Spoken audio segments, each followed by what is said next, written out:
Hi guys, Operation Fire and Ice dropped last night, as many of you know.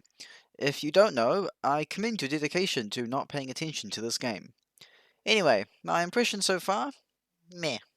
Not bad, not great. Seeing the finished tech tree for the first time made me very disappointed. I thought that the vehicles would at least be different in some way, but nope. Basically direct copy and paste from the German, British and Soviet tech trees. As I said in my previous video, linked in the icon on screen now, I hate this use of copy and paste. I also hate the addition of the T-ATU as a squadron vehicle for Sweden, purely because I don't like the idea that new players can immediately unlock top tier without any prior experience. I'll make a dedicated video on this topic, but basically the issue boils down to half the team one-spawning after getting clapped by players with 9 years more experience than them, and then those exact same players, the ones who got clapped that is, complaining about how their shiny new top-tier vehicle that they just bought is bad and deserves to go down in BR. Despite this, my overall level of enjoyment of the game is at an all-time high. That might be because I was purely playing low tier, as you can see in this background footage, but I digress. The BT-42 is certainly the highlight of the update. A speedy derp gun with plenty of meme potential at top tier. Not that you'll get a game up there for weeks, since everyone is playing low tier to get the funny vehicle. It's basically Sweden v Sweden at the moment.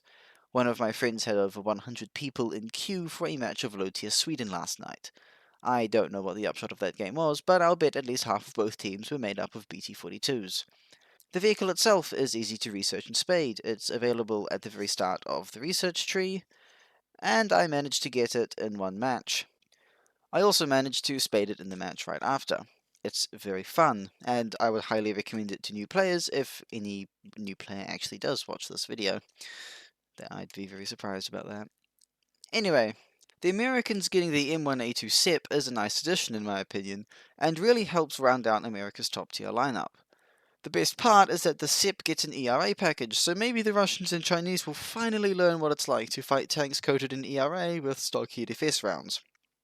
Also, I don't quite understand the addition of the Leo 2A6 to the Swedish tech tree.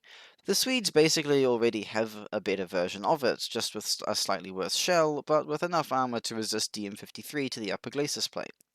I guess it does give them more vehicles at top tier, but it does seem a bit odd in my opinion. I can, however, see the value of it. Basically, 3 2A6s in a lineup is very strong. In other news, the Israelis have gotten two new copy-and-paste Soviet vehicles to better fill out their AAA tree, a Sparka and a Shilka, as well as a modification of the American M13 called the TCM-20. Basically, the 50 cals have been stripped out and replaced with two 20mm cannons instead. I haven't played any of the new vehicles for any nation other than Sweden, because I simply haven't ground out their respective tech trees far enough.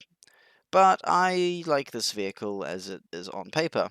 I do wonder though whether it will really make a difference, since the Israeli tech tree starts at 4.7 now with the addition of the TCM-20, but the next lowest vehicle is the M51, which sits at 6.0, and the lineup doesn't really start coming together until 7.3.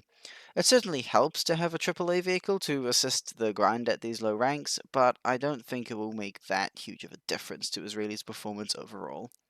Oh yeah, in the hangar, the turret for the TCM-20 is rotated slightly.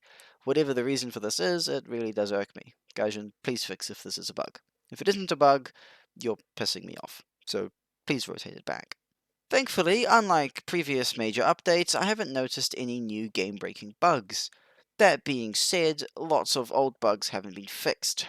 Gunfire not making any sound, engines not making any sound, invisible artillery, and ghost shells to name a few are still around, and as annoying as ever.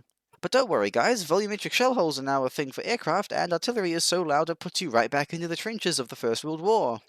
I'm guessing the sound designer at Gaijin was playing a bit too much Battlefield 1 in the background whilst working on this update, and the bug fixing guy was grabbing 40 winks while on the job. Regardless, the update is overall quite mediocre, and follows the very tried and tested formula Gaijin have been following recently. Shiny new vehicles, very little actual change. Anyway, that's about all I have for you guys today. Sorry to leave you with a bit of a bad taste in your mouths at the end. I needed to get my point across. If you enjoyed, liking and subscribing is very appreciated. Please share your thoughts in the comments below. I love hearing from you guys. If you have any video ideas, also leave them in the comments please.